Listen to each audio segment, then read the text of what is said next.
India आजकल, सच खबर हर पल।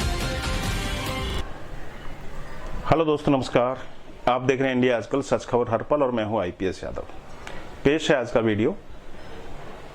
ओशो, जीवन एक इकोलॉजी है, life is in inter related ecology part 2, जिसमें हम ओशो के समर्पित जीवन का विज्ञान विषय पर प्रवचन के दूसरे हिस्से पर बात करेंगे। पहला हिस्सा आप पहले वीडियो में देख चुके हैं। कृष्ण यह कह रहे हैं कि इस छोटे से सूत्र में कि जीवन एक संयुक्त घटना है। इसमें आगे कहते हैं ओशो अपने प्रवचन में, उन्होंने बताया कि फ्रांस के एक वैज्ञानिक ने एक यंत्र विकसित किया है और यह एक ऐसा यंत्र है जो यह बताता है कि सामने जिस व्यक्ति से आप मिल रहे हैं उससे जो तरंगें निकल रही हैं वो कैसी हैं, यानी वे रिपल्सिव हैं या अट्रैक्टिव हैं। उस यंत्र के पास जैसे कि आप वजन तौलने वाली मशीन पर खड़े होते हैं और कांटा घूमकर यह बताता है, ऐसा ही उस मशीन के सामने खड़े हो जाते हैं तो कांटा घूमकर बताना शुरू कर देता है कि इस व्यक्ति से जो किरणें निकल रही हैं वे आपको दूर हटाने वाली हैं या उसकी तरफ खींचने वाली हैं। तो जिस तरह से यह जीवन पूरी तरह से इंटर रिलेटेड है, उस संदर्भ में उन्होंने इसका जिक्र किया है। तो आज नहीं तो कल जब मनुष्य के जीवन में और थोड़ी गहराई से हम लोग समझ पाएंगे तो हमें इन सत्यों का पता चलेगा। और अगर आज वर्षा खो गई है और आज अगर अन्न खो गया है, अगर आज सब कुछ खो गया है और सब पूरी तरह से दुर्दिन और दुख से भरे हुए दिन की इंतहा हो गई है, तो उसका कुल कारण इतना ही नहीं है।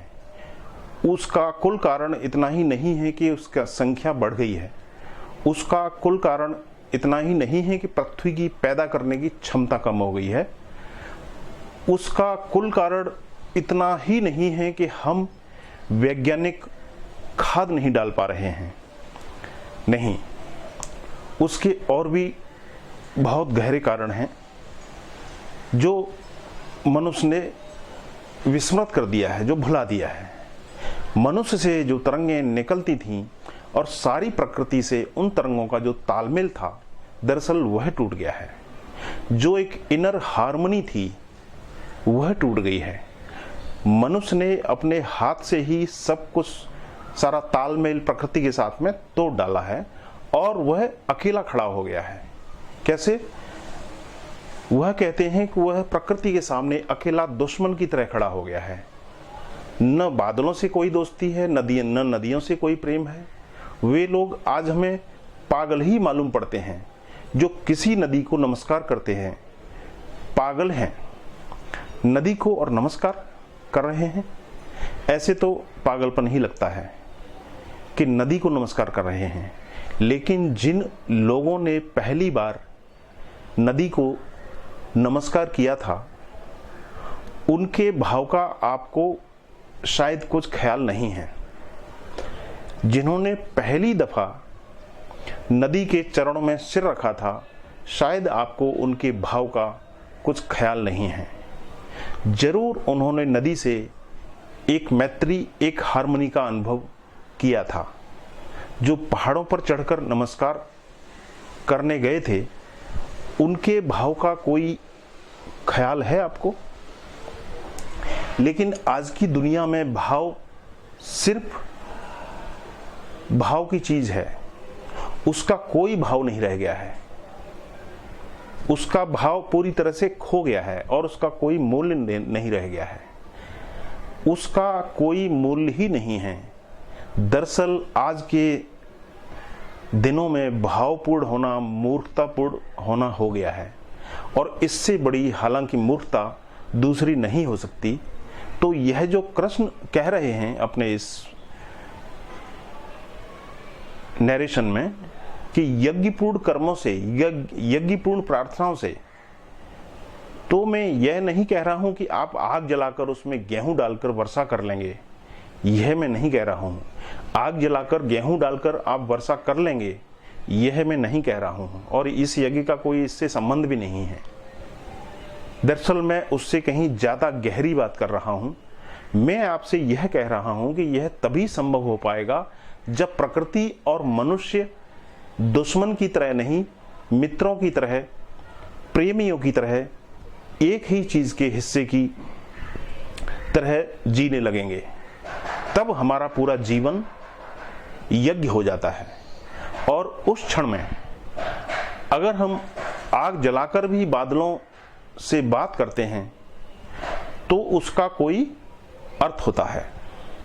यह कह रहे हैं ओशो अपने प्रवचन में। लेकिन यह आज नहीं हो सकता क्योंकि आज भावुक हो गया है। भाव क्या होता है आदमी भूल चुका है, संवेदना खत्म हो गई है। उस दिन जब इतने भाव से भरकर अगर हम यज्ञ की वेदी बनाते हैं और उसके चारों तरफ नाचकर बादलों से प्रार्थना करते हैं, लेकिन यह आज नहीं हो सकता। ओशो अपने इस प्रवचन में अपनी बात को और गहराई से कहने के लिए वह एक कहानी कहते हैं। वह कहते हैं कि मैंने सुना है एक गांव में बहुत दिनों से वर्षा नहीं हुई है और गांव के बाहर यज्ञ हो रहा है।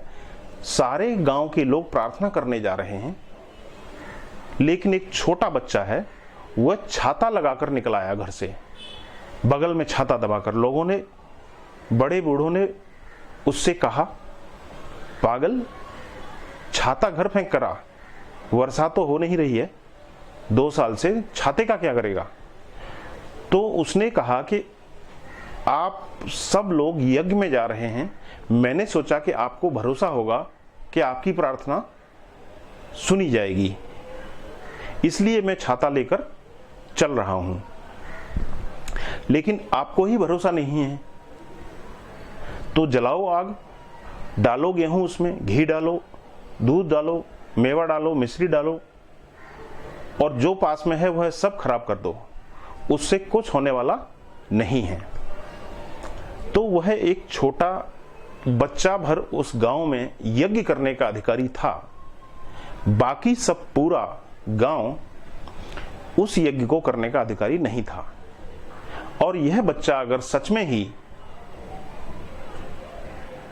लेकिन घर के बड़े बूढ़ों ने डांट डपट कर उसका छाता रखवा दिया कि जा छाता रख कर आ, पागल कहीं का।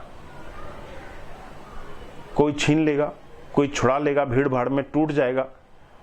पानी 1-2 साल से गिर नहीं रहा है, अगर गिर गया ऐसे में पानी तो यह एक ही बच्चा यज्ञ का अधिकारी हो सकता था।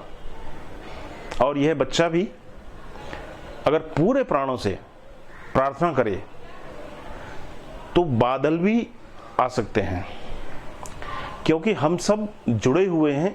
हम इतने अलग नहीं हैं जितने बादल और हम दिखाई पड़ते हैं।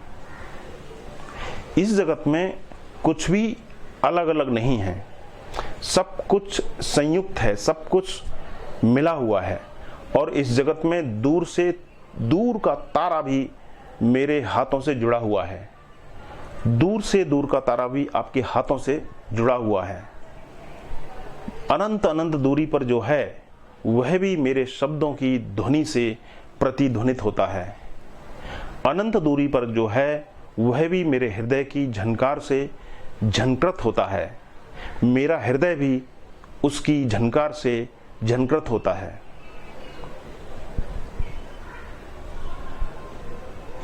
जीवन एक इकोलॉजी है, एक परिवार है। इस बात को ख्याल में रखें तो कृष्ण का वह सूत्र समझ में आ सकता है। कुल मिलाकर लब्बो-लबाब इस प्रवचन का यह है कि यह पूरा ब्रह्मांड एक इकोलॉजी सिस्टम से चलता है जिसको हम भूल गए हैं। ओशो का यह प्रवचन गीता दर्शन से लिया गया है। तो इस प्रवचन में फिलहाल यही। आप देखते रहिए इंडिया आजकल, सच खबर हर पल। मिलते हैं ऐसे ही किसी दूसरी वीडियो में। धन्यवाद। इंडिया आजकल, सच खबर हर पल।